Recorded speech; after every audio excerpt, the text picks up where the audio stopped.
Sefto Kaibu is introduced as one of the strongest duelists in Yu-Gi-Oh! And the show spends the next 5 seasons finding increasingly creative ways to prevent that strength from giving him a normal victory. Sometimes he loses to ancient magic. Sometimes his brother is used against him. Sometimes his company is stolen by a computer program. When none of that is available, somebody simply hijacks his tournament. Kaiba is arrogant, cruel, and responsible for quite a few of his own problems, but even by Yu-Gi-Oh! Standards, the man receives an unreasonable amount of nonsense. It begins in the first episode. Kaiba has spent years collecting the 4 known copies of the Blue Eyes White Dragon. He keeps 3 and destroys the 4th so nobody can ever use it against him. It is an awful thing to do, especially because the 4th card belongs to Yuji's grandfather. But it tells us how Kaiba thinks. He does not merely want to possess the strongest cards. He wants to control who else is allowed to compete with him. He challenges Yuji, summons all 3 of his Blue Eyes dragons, and appears to have created a board that nobody can defeat. Yuji draws Exodia. This is a brilliant introduction to both characters, but it also creates the basic problem Kaiba will have for the rest of the show. He can prepare better than anyone, build the strongest available deck, control the environment, and place 3 legendary dragons on the field. Yuji will then draw 5 cards that have apparently agreed among themselves that probability is optional. Kaiba deserves the loss. He stole cards, kidnapped Yuji's grandfather in the anime's version of events, and tore up a Blue Eyes for no practical reason beyond spite. Losing to Exodia is the universe handing him an invoice. The part that damages him is what happens afterward. Kaiba does not simply lose a duel. Yuji's victory supposedly shatters the evil inside his heart. Kaiba is left mentally broken and has to reconstruct himself. One card game has given him something between a moral intervention and emergency brain surgery. This is normal in Yu-Gi-Oh!, but only because Yu-Gi-Oh! Has worked very hard to lower our standards for normal. Kaiba eventually returns during Duelist Kingdom, and the show immediately gives him a strong reason to become involved. Pegasus has taken control of Kaiba Corporation with help from the Big Five, the executives who already wanted Kaiba removed.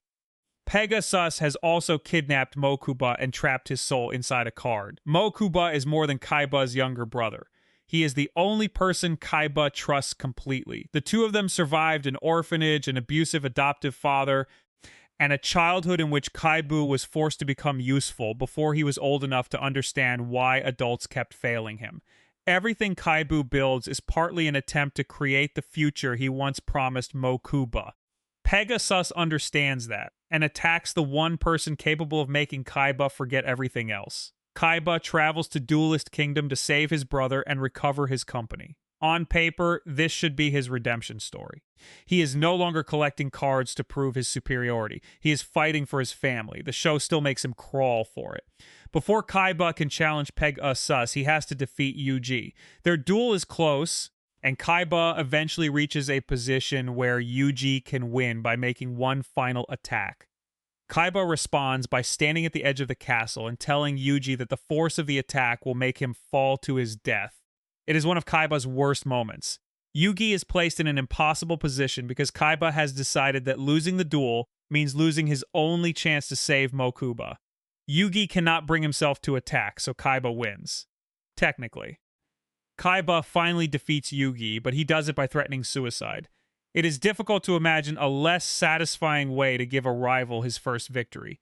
He gets the result without receiving any proof that he was the better duelist. Yugi's friends treat him with complete disgust, and Kaiba knows the duel did not end properly. The show lets him win and somehow makes the victory feel worse than another defeat.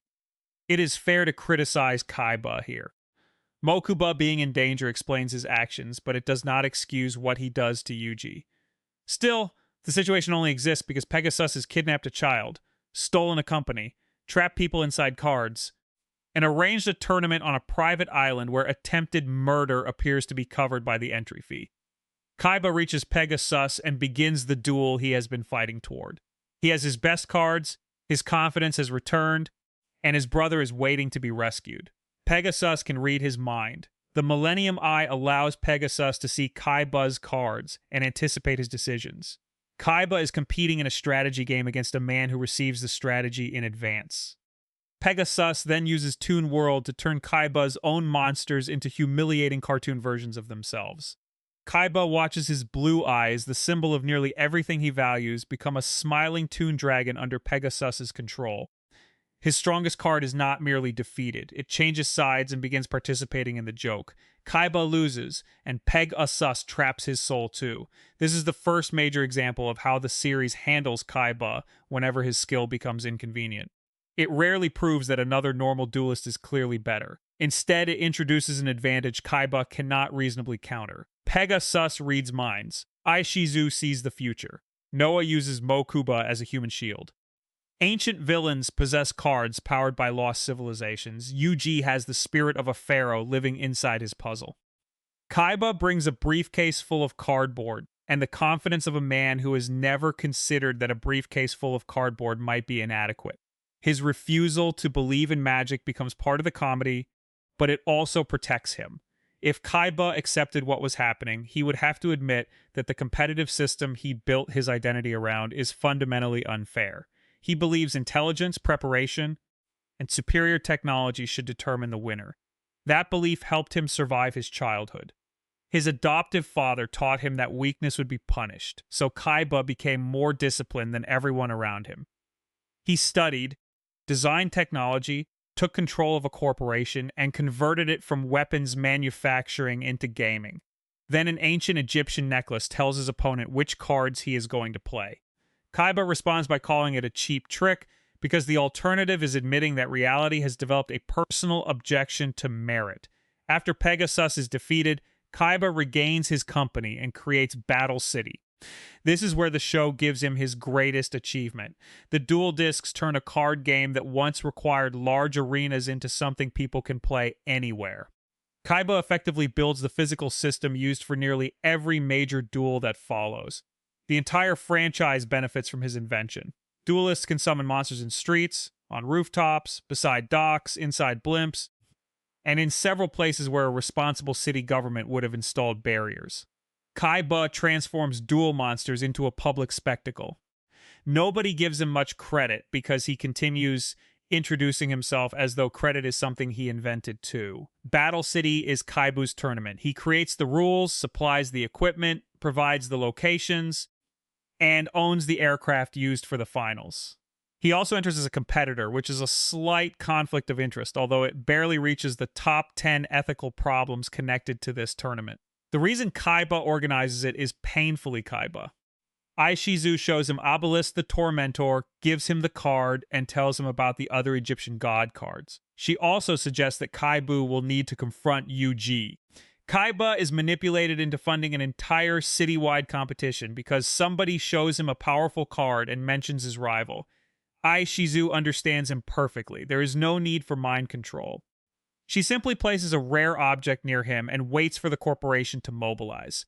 Battle City should favor Kaiba more than Duelist Kingdom did. Pegasus is gone, Kaiba has Obelisk, and the tournament runs through his own technology. Instead, nearly every criminal in the city registers. Rare hunters steal cards and use marked decks. Merrick controls people through the Millennium Rod. Duelists are threatened, possessed, chained to anchors, trapped inside enclosed spaces, and placed in situations where losing life points can physically kill them. Kaiba's security response is mostly to stand in his control room and look irritated. To be fair, it is difficult to design tournament regulations for ancient mind control. The registration form probably asked whether contestants possessed any magical objects, and Merrick selected no. Kaiba's first major humiliation in Battle City is not a defeat. It is the gradual discovery that his tournament no longer belongs to him. Merrick takes control of the event from inside it. UG becomes the central target. The god cards become connected to the pharaoh's past. Even Obelisk, which Kaiba considers his new ultimate weapon, is part of a history that has almost nothing to do with him. Kaiba supplies the modern stage for somebody else's ancient story. This happens repeatedly throughout the series. Kaiba builds the technology, pays for the infrastructure, transports the characters, and provides the tournament. Magic then arrives and informs him that he is a supporting character. His duel against Aishizu is one of the few times he manages to defeat that pattern. Aishizu's Millennium Necklace allows her to see the future. She already knows how the duel will end. Her strategy is designed around Kaiba using Obelisk, and for most of the match, everything happens exactly as she predicted. Kaiba is about to follow the final step when he experiences a vision of the Blue Eyes White Dragon. Instead of attacking with Obelisk, he sacrifices the God card and summons Blue Eyes. The decision changes the predicted future and gives Kaiba the victory. It is one of his best moments because he wins against magic through a choice that belongs entirely to him. Aishizu assumes his hunger for power will make Obelisk irresistible. Kaiba chooses Blue Eyes instead, showing that his connection to the dragon is deeper than simple attack points. He does not know why he sees the vision. He has no interest in discussing destiny, ancient Egypt, or the possibility that his favorite card may be connected to his previous life. He sees a dragon, wins the duel, and considers the matter closed. Emotional self-examination is not included with the duel disc.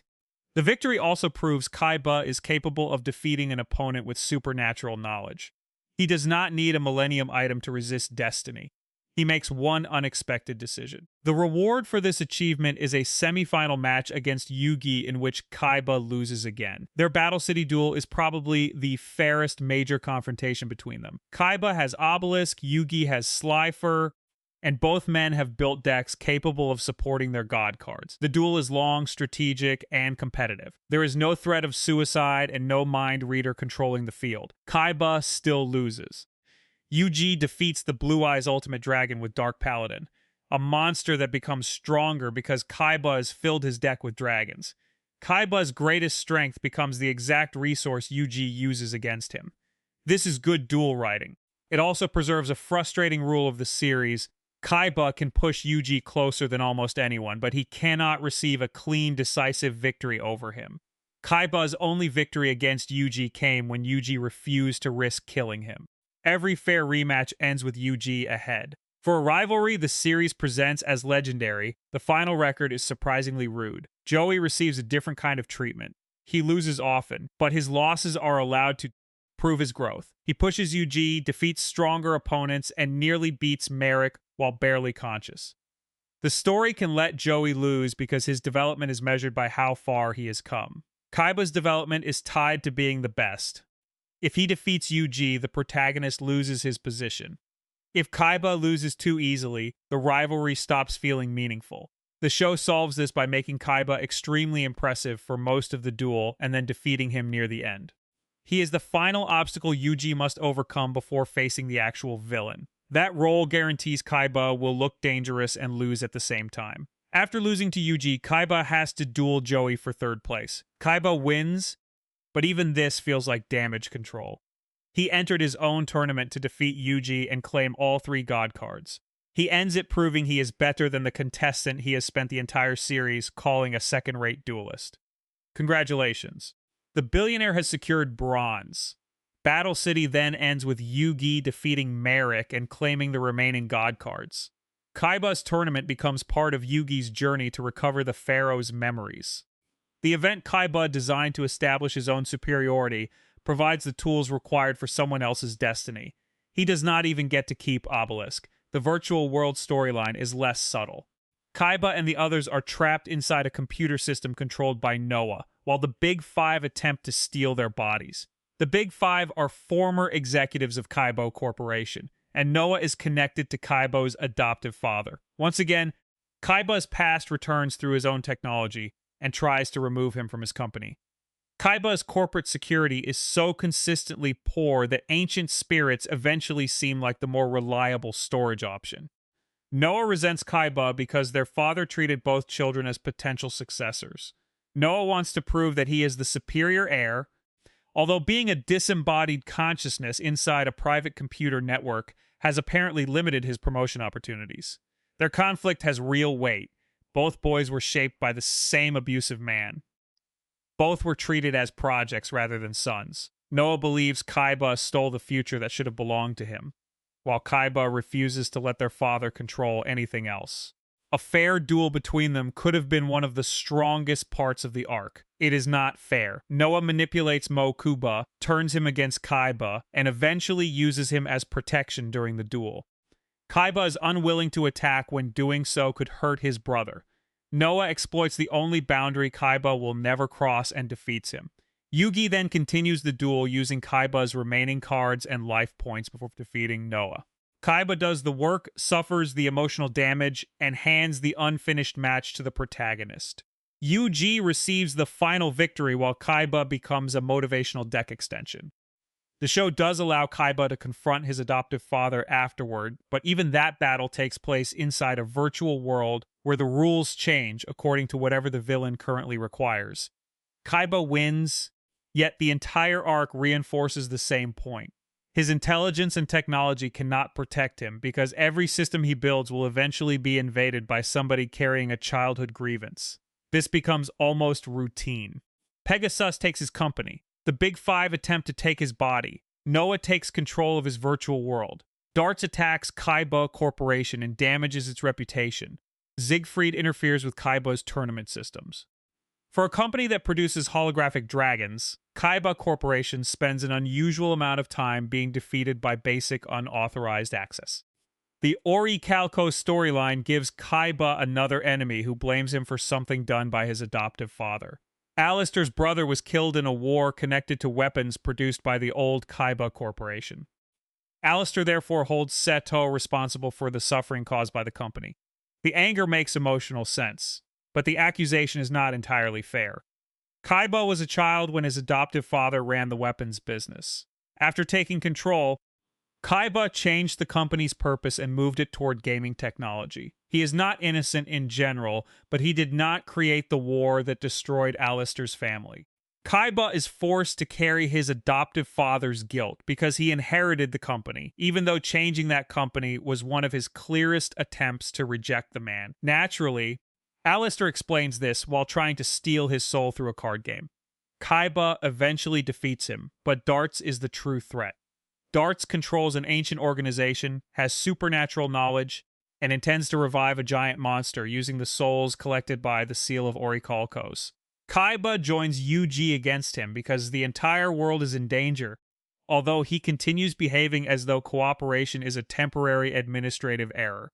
During the duel against Darts, Kaiba fights well and helps push the opponent into his final stage. Then Kaiba is eliminated, his soul is taken, and Yuji is left to finish the battle alone. Again, this becomes Kaiba's assigned position in team conflicts. He is strong enough to make the villain reveal his real power, but Yuji must remain standing for the final speech.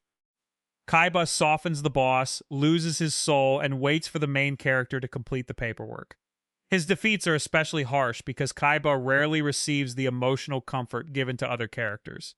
When Joey loses, his friends support him. When Yuji fails, the group reminds him that he is not alone. When Kaiba loses, everyone waits for him to insult them so the normal atmosphere can return. Some of this is Kaiba's fault. He rejects sympathy before anyone can offer it. He treats friendship like a minor illness and assumes displays of concern are attempts to weaken him. Still, the show uses his emotional distance as an excuse not to examine what keeps happening to him. Mokuba is kidnapped or endangered repeatedly. Kaiba's company is constantly attacked. His childhood trauma is exploited by several villains. His rival lives with an ancient spirit who has access to supernatural cards and forgotten knowledge. Whenever Kaiba objects, the other characters usually respond by telling him to believe in friendship. Friendship is useful, but it is not a cybersecurity policy. Kaiba's skepticism also makes the show treat him like an idiot whenever magic appears. By the later seasons, he has watched souls get trapped inside cards, people disappear after losing duels, ancient monsters materialize, and several glowing objects alter reality in front of him. He continues describing these things as tricks or holograms. At a certain point, this stops looking rational and starts looking like a medical commitment. The writers need Kaiba to remain the modern skeptic because that keeps him separate from Yuji's spiritual journey. Yuji accepts history, destiny, and the bonds between people. Kaiba believes in present ability and human construction. He sees the world as something to dominate rather than inherit. That contrast is valuable. The problem is that the evidence against Kaiba becomes overwhelming. He is not refusing a vague legend. A 5,000-year-old priest has effectively entered the tournament and begun destroying buildings. Kaiba's denial prevents him from engaging with the one part of the story that could explain him. His connection to the Blue Eyes White Dragon is not accidental. In ancient Egypt, priest Sato formed a bond with Kisarua, the young woman whose spirit contained the Blue Eyes Dragon. Their history gives Kaiba's obsession with the card an emotional origin that reaches beyond ownership and strength. Modern Kaiba receives fragments of this truth, but never processes them properly. The show gives him an ancient past, a lost relationship, and a spiritual connection to the creature that defines his life. Then it mostly has him fold his arms and call everything ridiculous. Yuji gets to recover his identity through the past. Kaiba gets shown his identity and refuses to open the email. The Grand Championship creates another opportunity for Kaiba to be humiliated through his own company. He organizes a tournament at Kaiba Land, the physical result of the dream he shared with Mokuba. It should represent how far they have come. The two orphan brothers now own the kind of place they once could only imagine. Siegfried enters the event to damage Kaiba Corporation and prove his own family's superiority. He interferes with the systems and turns Kaiba's tournament into another personal attack. This time, Kaiba handles the problem himself. He challenges Siegfried and defeats him with extraordinary speed. It is one of Kaiba's most satisfying victories because he is not fighting on Yuji's behalf or preparing a villain for Yuji to finish. He is defending his own work against someone who believes Kaiba's success belongs to luck. Kaiba wins decisively. The victory shows what the series could have done with him more often. Kaiba does not need to beat Yuji or replace him as the protagonist. He simply needs opponents whose defeat completes Kaiba's own argument. Against Siegfried, Kaiba proves that his success was not handed to him. He built his company under impossible circumstances and understands its technology better than the person attempting to sabotage it. His arrogance is still present, but for once it is supported by the result. Even here, Siegfried manages to interfere with the final duel through his younger brother, forcing Kaiba to solve another crisis. Kaiba Land cannot host one peaceful event. The insurance costs must be historic. The final story returns everyone to Egypt so the pharaoh can recover his name and defeat the darkness connected to his past. Kaiba becomes involved because the Egyptian god cards are stolen, and because Yuji is once again at the center of something Kaiba refuses to call magic. In the ancient world, priest Sato becomes essential to the pharaoh's story. Modern Kaiba is forced to witness the connection between himself, the priest, and Blue Eyes. He helps in the conflict, but the emotional resolution still belongs mainly to Yugi and the pharaoh. Then comes the ceremonial duel. Yuji must defeat the pharaoh so the pharaoh can finally leave the modern world. Kaiba cannot accept that Yuji might win. In his mind, the pharaoh is the true rival, the person who defeated him and remains above him. If ordinary Yuji defeats the pharaoh, Kaiba's entire ranking system becomes unstable. Yuji wins. That result is necessary for Yuji's story. It proves he has grown beyond his dependence on the pharaoh and is ready to stand alone. For Kaiba, however, it creates a fairly cruel ending. The rival he spent years trying to defeat leaves the world after losing to someone Kaiba never considered his equal. Kaiba receives no final duel with the pharaoh. There is no clean rematch settling their rivalry. He watches another person achieve the victory he wanted, then has to accept that the opportunity is gone. The series ends with Yuji's journey completed. Kaiba is left with an argument that can no longer be scheduled. It would be easy to say Kaiba deserved everything because he is arrogant. He humiliates Joey, dismisses friendship, treats employees like replaceable machine parts, and believes basic kindness may reduce his company's share price. Early Kaiba is genuinely cruel, and even the improved version remains difficult. But being unpleasant does not make every defeat fair. Kaiba is repeatedly placed against opponents who can read minds, see the future, control souls, rewrite virtual reality, or use his brother as leverage. His company becomes the target of every villain with an internet connection. His technology supports the entire dueling world, yet the story treats him as though he merely owns an expensive coat. His childhood is used to explain villains more often than it is used to understand him. Most importantly, he is denied a legitimate final victory over his central rival. Their rivalry remains famous because Kaiba pushes Yugi harder than nearly anyone else, but the actual results are heavily one-sided.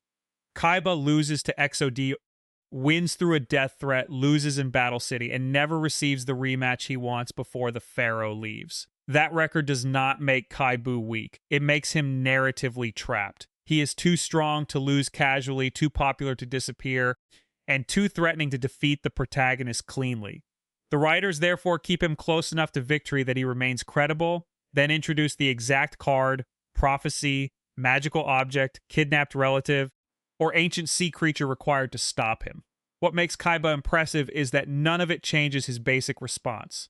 His soul can be trapped in a card, his company can be stolen, and an ancient god can appear above the city. Kaiba will return wearing the same coat and insist that the next tournament will proceed according to schedule.